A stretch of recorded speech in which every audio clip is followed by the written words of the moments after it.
Hey everyone, Georgi here with Ukraine Matters. I am back from my trip to Poland and now I'm ready to discuss what's the situation on the front line with you, and there have been some developments recently, so let's go over them. So first and foremost, probably the least developments are on Svatove-Kremina line. Here we have heard that Russians have tried to advance towards the Liman direction, but the news died out as fast as they appeared, so we can pretty much safely say that this didn't lead to anything. We also have reports that Ukrainians are capturing villages here and there, and again, it's a tactical maneuver, so I'm not going to really be covering too much into this. I would only mention that there has been reports that Ukrainian armed forces are already operating south of Kremina, like literally to the city border. And more importantly, somewhere from the area there has been video surfacing lately about Ukrainians overrunning some kind of Russian base in the area with some vehicles captured and some also ammunition depot and so on. I'm not sure how big it is, I'm not sure where exactly it was, but it's just something interesting to keep in mind. So it's mostly tactical. What's happening before is happening also now. So we should be aware of that direction because Ukraine is still having initiative there. But so far, no major development. Most probably, we're still waiting for the ground to get solid. Let's talk about Bakhmut. So people have been looking at my last video where I said Bakhmut is fine, and then there was some developments, and apparently some of the people just completely missed the point when I tell that the Bakhmut situation is very hard for people to control, that yes, there is some advancements, but I want you to listen very closely to what I'm actually saying here. So Bakhmut itself, the city, is fine. Yes, it is under pressure. So we know what happened is Ozarinivka and Andriivka, two villages that got captured. And Russians were already kind of fast to explain to them that they already kind of captured Kurdyumivka, and some people already claimed that they did, then they claimed that they didn't. It's all doesn't really matter. The point is that after Russians tried storming Bakhmut, they failed.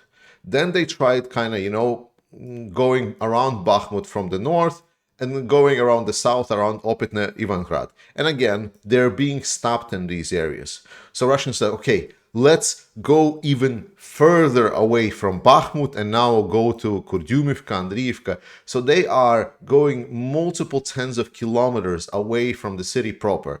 I know that some of the tactical analysis are saying that they're just trying to secure their flanks, that they're just trying to do this wide movement towards Chasiv Yar. But the point is, it is very far from the city. And yes, it does create potential for Russians then later to advance and start threatening Bakhmut. But we need to understand that up to this point, Bakhmut's situation has been developing and like the encirclement. Let me put it this way: the encirclement of Bakhmut, and people yelling to me about it in the comments section has been going on with about the speed of 1 kilometer per month. That people calculated this, how fast. With that speed, whatever Ukraine does, by the time Russians actually encircle Bakhmut, I'm pretty sure the Ukrainian armed forces already will be liberating the Crimean Peninsula. So we always need to understand in war that it's always about the use of resources. And this brings me to the second point. Some people saying, well, the Ukrainian armed forces have now some forces that they relieved from the Kherson area. So that would mean that they can reinforce Bakhmut area. But the important part, and I know many of you are already aware of this, is that Bakhmut for Ukrainians is a nice place to be as a stronghold. It's a nice place to hold with less force dedication. And then Russians, yes, maybe they slowly are advancing, but they are advancing basically over the bodies and bodies of dead soldiers. So they're grinding themselves down. Effort around Bakhmut and how many Russians have died already trying to get towards encirclement. Again, Bakhmut is not threatened yet. It's just like the taking of Kurdyumivka, Andriivka, like these settlements here, like people say, like it is not the encirclement of Bakhmut. It is a potential move to then can they maybe advance a little bit further to then maybe start threatening Bakhmut. So Bakhmut is still far away of being in any kind of serious danger. But it is hard fighting. There's a lot of Ukrainians are being wounded in the area. But the point is that they can dedicate some very limited forces here for Ukrainian defenders and grind down a serious number of Russian troops, which is great. The number of troops that Bakhmut direction has been taken is amazing. And we need to understand, and again, I always try to underscore it, guys, focus on the ball here. Now, Ukraine, like, you cannot win the war by just defending. So Ukraine maybe can defend Bakhmut, but we need to understand that Ukrainian plan is not defending Bakhmut. It's not this part. This is what Russia is. Like, Russia is throwing its all artillery. Russia is throwing, I'm actually going to color it red just so it's Russian. Russia is throwing all of its artillery, all of the effort to try to get and win over this point on the map. But we need to understand that Ukraine is literally right now trying to think about, how do we take this? How do we take this? How do we then advance and take Crimea? Bakhmut is a nice place, yes, and it would be nice to maybe hold and have defense of that city, but actual things that matter are happening somewhere else on the map. And Ukrainians are preparing the attack. We already know that. Ukraine has a lot of attacking troops ready and being prepared right now.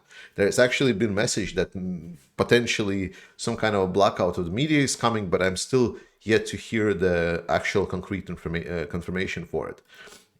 What I'm saying is that people that's stressing out around Bakhmut and saying that Ukraine should defend it at all costs, Bakhmut is doing its job. Bakhmut is a big point where Russians just come to die. It is fine. What we need to keep the mind of is keep our eyes on the ball. Keep about the south side, keep maybe about the north side. Ukraine is going to strike somewhere. We just need to wait somewhere. And that's why the arguments was like, oh, Russia has retaken initiative. No, it has not.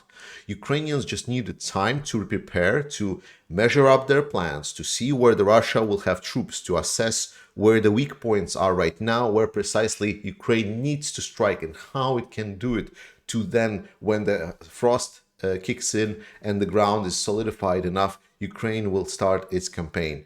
The campaign will come. Don't worry about it. This war is already going one way only, but I'm going to talk about it just a little bit later. But let's go back to the discussion. So the discussion, the advancements around Avdiivka, Marinka has been slowing down a little bit. This is because we know that this direction has been a little bit reinforced. But what direction has been seriously reinforced actually is around Vuhledar and Pavlivka. And this is actually the big strategic direction. This is where I just talked to you about that we should keep an eye on the ball. This is the strategic direction for the Russians, because if Russians lose this, this is important for them. And Russians were trying to push Ukrainians out of Vuhledar and pushing them completely from their supply lines. But now, suddenly, Ukrainians have gotten reinforcements. Now, Pavlivka is again being challenged. Some people are saying that Russians have been pushed almost to the outskirts of the city. We know definitely, I'm actually going to increase it here. So, Mikilske, I hope I'm mispronouncing it, not too badly. But Mikilske here was actually the place where Russian was trying to prepare some kind of attack towards Vuhledar from the east. And we know it got a little bit crushed and pushed back. So Russians are not having a good time here. They are really getting their position undermined. And if this will be the advancement axis, I've showed you some video before and I will link it here, that this might be one of the axes towards Mariupol, let me say blue, one of the axes towards Mariupol that Ukraine might take.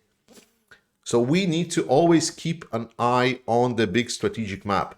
Bakhmut is important, but we need to understand that winning the war is about not winning every battle, but it's winning the battles that matter. And Ukraine so far has been winning battles that matter. While Bakhmut battle is really hard fought, and the people that are defending Bakhmut are the heroes, and what they're doing is just magnificent. The more I read, the more I find details about it, the more impressed I am. So, around Kherson, this is mostly artillery strikes here, so there is no changes so far in the area.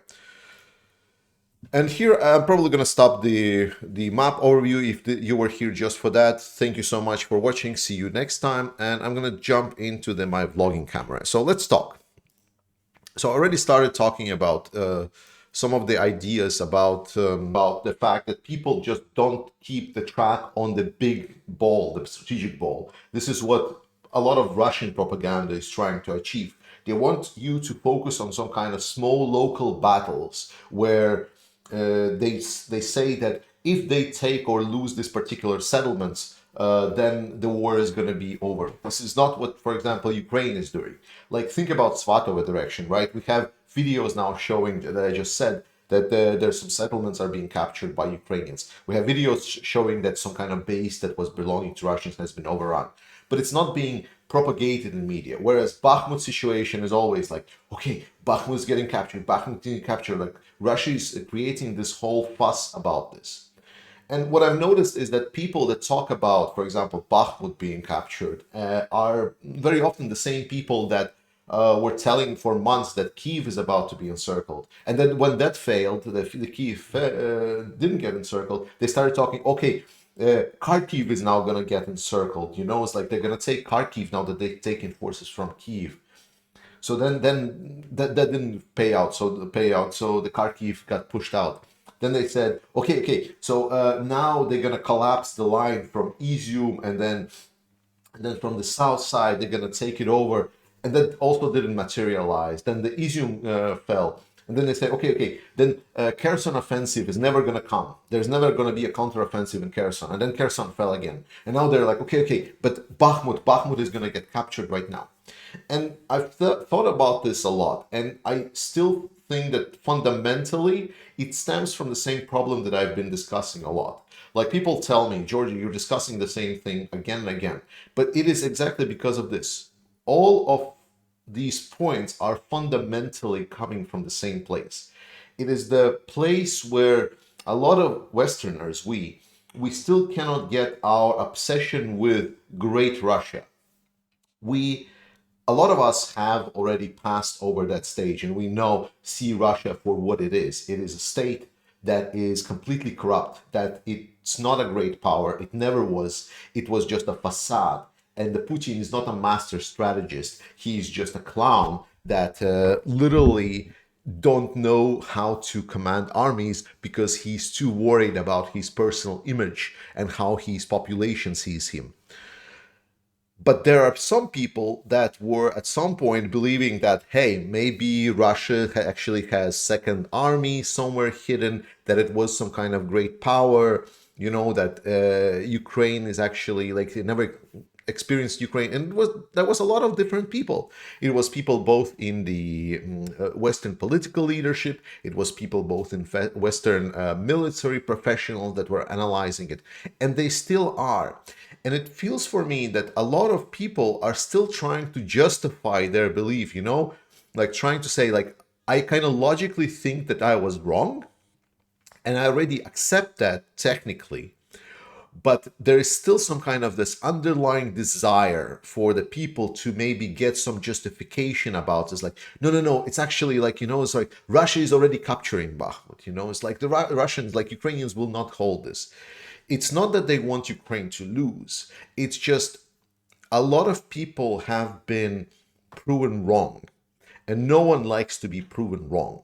So when I say that there is only three ways that this war ends, and let's talk about how they end. So the best way that this war ends right now, and it's the best way for Putin as well, by the way, is a conditional surrender. So Putin can right now withdraw his troops from Ukraine. He can then say, okay, let's start negotiating of how do we pay for damages dealt to Ukraine, and how Russia can get back to the civilized world, and maybe we can get some business. So Putin can keep his power.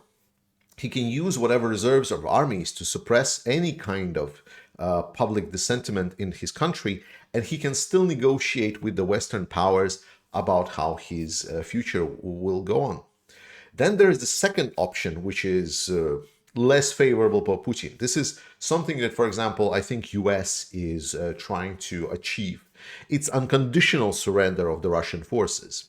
Most probably I mean, maybe it's still going to be Putin, but then pressured heavily by someone, or it may be some power in the Kremlin that will, for example, take control of the Kremlin, and then they will say, okay, Russia is withdrawing, we are taking our forces out, let's talk about like how we can get back. So that's when there is no more negotiations with the world about what they can do. It's just about, okay, we're ending this war. We need to just look at it, and then we're gonna focus on Russia, and the West will have power over Russia. And I think at that point, this is the most favorable, and we might expect denuclearization of Russia. That would be a point in contact. Then their last one is a military defeat in Russia. So Russian army, if Putin continues sending troops, at some point this Russian army will be broken militarily and they will run. They will run from the territory of Ukraine. They will lose everything. They will get thousands of prisoners. They will get encircled, destroyed, all of it. This will lead to unpredictable situation within the country of Russia, because a big military defeat is leading to a lot of unpredicted situations in the authoritarian regimes, such as the Russian one.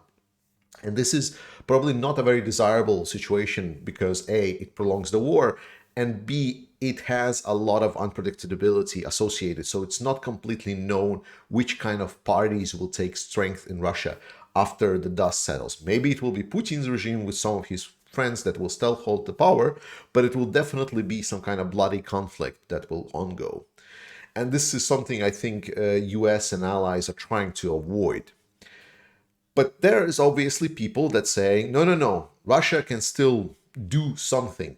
And they have this some kind of thinking that's, no, no, Russia cannot lose. Like, they logically even understand that yes, like Russian position is really bad, but they still believe, that mobilization is gonna save Russia, the more meat they're gonna save Russia, that maybe Russia is gonna use nukes, whatever. They try to find every single justification for their thinking like this. So like if Russia takes some kind of villages on the outskirts of some random city in Ukraine, it's already a somewhat of a justification for the fact that, oh, actually Russia is strong yet.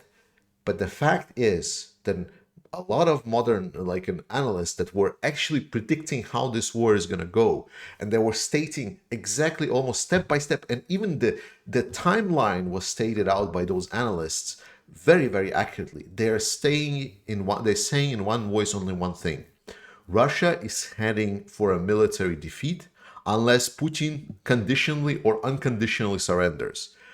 The sooner he surrenders, the better it is for him at this point. And Russia should consider and look for how to cut losses, because the consequences of not cutting losses right now are going to be disastrous.